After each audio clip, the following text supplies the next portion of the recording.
Chapter of Celestial Cultivation, Article 11, Stepping Out of Reality and Beginning Transformation. Xiefeng. The purpose of celestial cultivation is to leave the troubled human world and live in the spaces where celestials reside, the 1,000-year world, the 10,000-year world, and the Elysium world.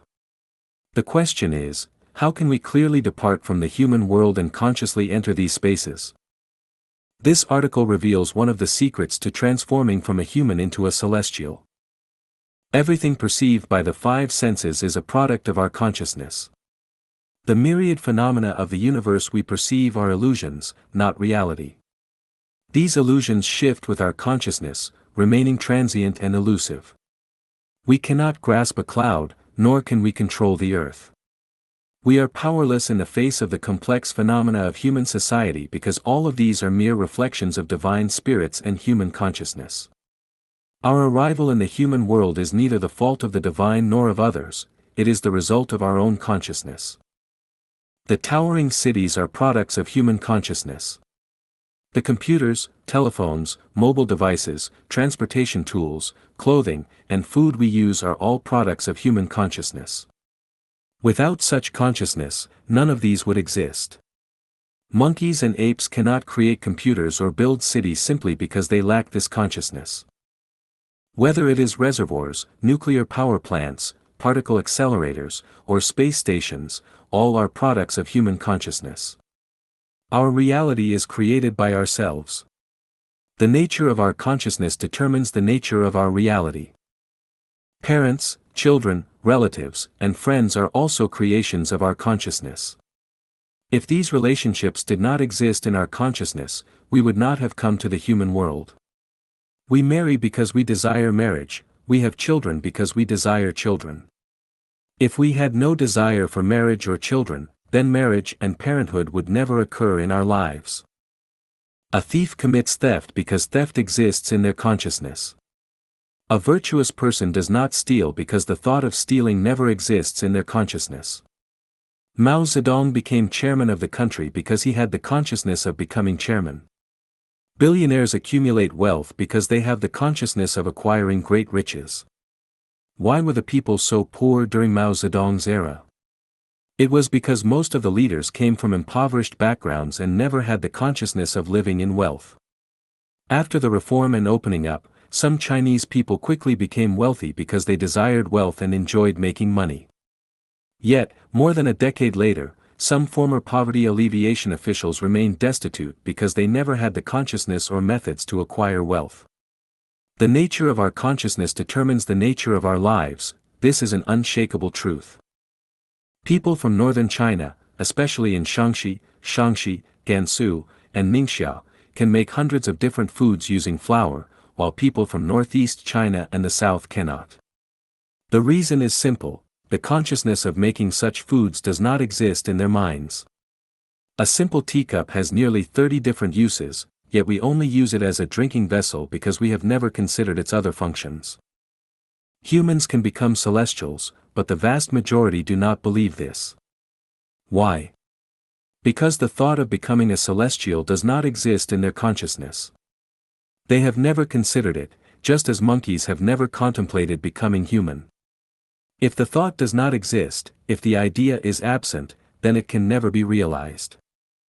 One of the secrets to becoming a celestial is that our consciousness must first create the future, it must create the celestial world. We must first envision ourselves as celestials. As Taiji Celestial said, the way one thinks determines the form of one's existence. This is the key to celestial transformation. If we constantly imagine ourselves living in the 1,000-year world, over time, our life structure will evolve toward that existence. When the time is ripe and all conditions are met, we will naturally transition to the 1,000-year world. To others, it may seem as though we have passed on, but in truth, we have transcended the human world and entered the celestial world to embrace the life of celestials. If our consciousness contains no concept of the 1,000-year world, we cannot go there. Any wishful thinking or blind attempts to stumble upon it are self-deceptions. The law of the Tao is precise and unyielding. I intend to guide all Chanyuan celestials to the celestial islands continent of the Elysium world. This may sound mysterious and profound, but in reality, it is quite simple. There are only a few essential secrets. If they are never spoken, people will never think of them. But once revealed, even a primary school student can understand them. Who could have imagined that energy equals mass times the speed of light squared? Who could have foreseen that an apple falling to the ground is due to gravity? Who could have envisioned that the spirit of the greatest creator permeates all movements across all dimensions of time and space? Our consciousness is trapped within conventional thinking, bound by the ever-changing phenomena of the universe. We rarely look beyond appearances to understand the essence of these changes. If our thinking cannot break free from reality, if we cannot step beyond its boundaries, we will never become celestials. Even imagining it will be difficult. Everything I have written serves only as a guide. If someone truly understands the mysteries of life and the Tao, then all that I have written is mere rubbish. Even the Bible, Buddhist scriptures, and the Tao Te Ching would be nothing but trash. The question is, without such trash, how could we ever grasp the mysteries of life and the Tao?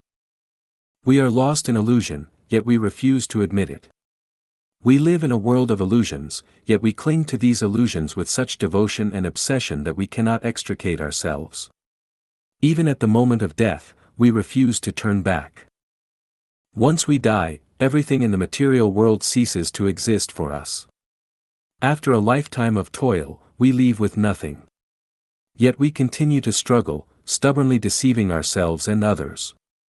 People are obsessed with competing, fighting, and possessing, finding it both exciting and deeply sorrowful. Laozi understood this profoundly. He said his teachings were easy to understand and follow, yet no one was willing to understand or follow them. So, he simply became a celestial himself. A sage once said, "Whenever humans start thinking, the greatest creator laughs." I would argue that this depends on what one is thinking about. If your thoughts revolve around how to find a spouse, have children, bring honor to your ancestors, win glory for your country, amass wealth, climb the political ladder, overthrow the government, or expand your personal fame, then not only would the greatest creator laugh, but even sages would find it amusing. However, if we contemplate how to extend our lives from the human world to the celestial realms, then the greatest creator will not mock us, nor will the sages ridicule us, for we have awakened. We have begun to understand something. But what is it that we have truly understood?